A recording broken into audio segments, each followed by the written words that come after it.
Presque tous les films de la Seconde Guerre mondiale que vous avez vus vous trompent sur les chars. Pas de petits bobards, de grosses énormités bruyantes qui défient la physique. Des choses qui auraient fait tuer de vrais équipages en quelques secondes.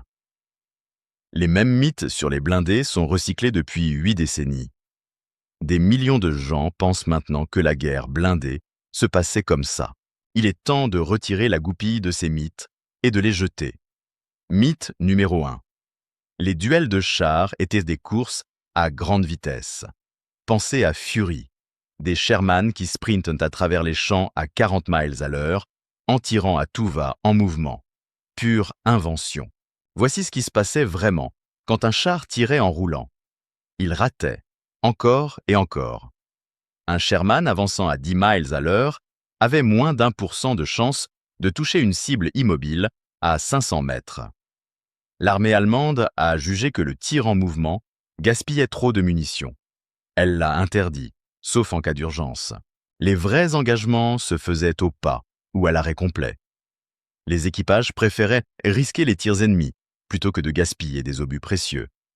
Un vétéran l'a dit sans détour. On avançait, on s'arrêtait, on visait, puis on tirait. Hollywood vend du NASCAR avec des canons. La réalité ressemblait plutôt à des échecs avec la vie en jeu. Et ce fameux gyrostabilisateur. Il gardait le canon à peu près pointé en roulant, rien de plus. Il ne transformait pas les chars en tireurs d'élite en mouvement. Mythe numéro 2. Un seul coup, et c'est la boule de feu instantanée. Au cinéma, un char prend un seul obus et explose comme une bombe d'essence. La tourelle s'envole. L'équipage disparaît en un instant. La vérité est plus silencieuse et plus laide. La plupart des impacts qui perçaient n'explosaient pas du tout. Des études américaines ont montré que seulement environ 15% des Sherman mis hors de combat brûlaient vraiment. La plupart étaient simplement perforés. Des éclats fauchaient l'équipage. Le véhicule s'arrêtait. Pas de flammes gigantesques. Juste un trou dans le blindage et la mort à l'intérieur. Même le surnom Ronson, s'allume du premier coup à chaque fois, n'était qu'à moitié vrai. Les Sherman brûlaient surtout quand leurs obus explosifs s'enflammaient. Pas parce que le carburant prenait feu. À partir de 1944, le stockage humide des munitions a fait tomber le taux d'incendie à moins de 10%. Essayez de filmer ça. Un impact, rien à l'extérieur. Un équipage mort qu'on ne voit jamais. Pas vraiment un succès au box-office. Mythe numéro 3. Les canons de chars traversent les bâtiments comme du papier. Regardez une scène de bataille typique. Les obus traversent 2 ou 3 murs pour tuer un char caché derrière. Les vrais canons ne se comportaient pas ainsi. Quand un obus de 75 mm d'un Sherman frappait un mur de briques, il explosait au contact. L'explosion pouvait ouvrir une brèche. Mais l'obus ne continuait pas sa course comme une balle de fusil.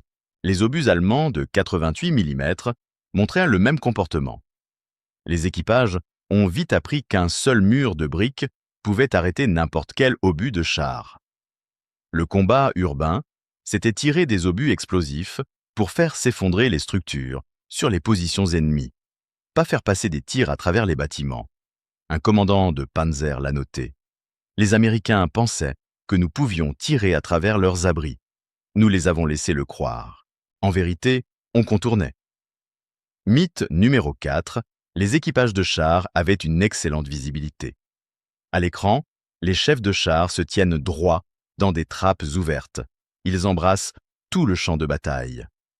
À l'intérieur, les tireurs suivent la cible sans effort, à travers une vitre impeccable.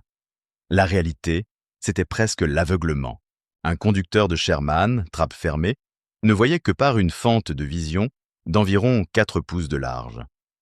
Le périscope du tireur offrait une image de la taille d'une assiette à 100 mètres.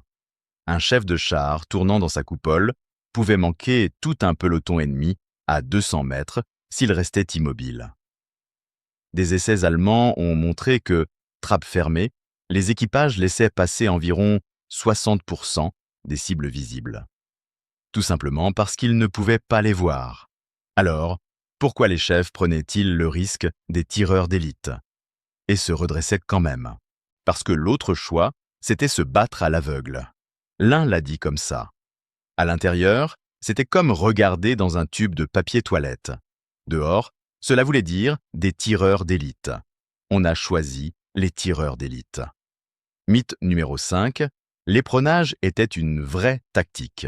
Les films adorent le choc spectaculaire. En combat réel, cela n'arrivait presque jamais.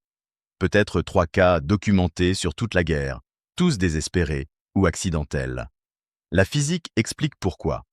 Un Sherman de 30 tonnes percutant un Panther de 45 tonnes à 20 miles à l'heure paralyserait les deux transmissions. Les chenilles se déchireraient. Les transmissions voleraient en éclats. Les équipages seraient commotionnés, ou pire. Le Sherman finirait immobile, garé devant un canon ennemi.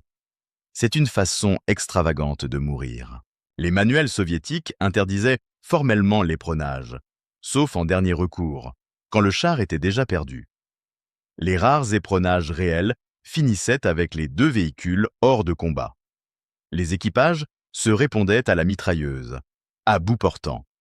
La vérité sans glamour. La guerre des chars était lente, terrifiante, méthodique.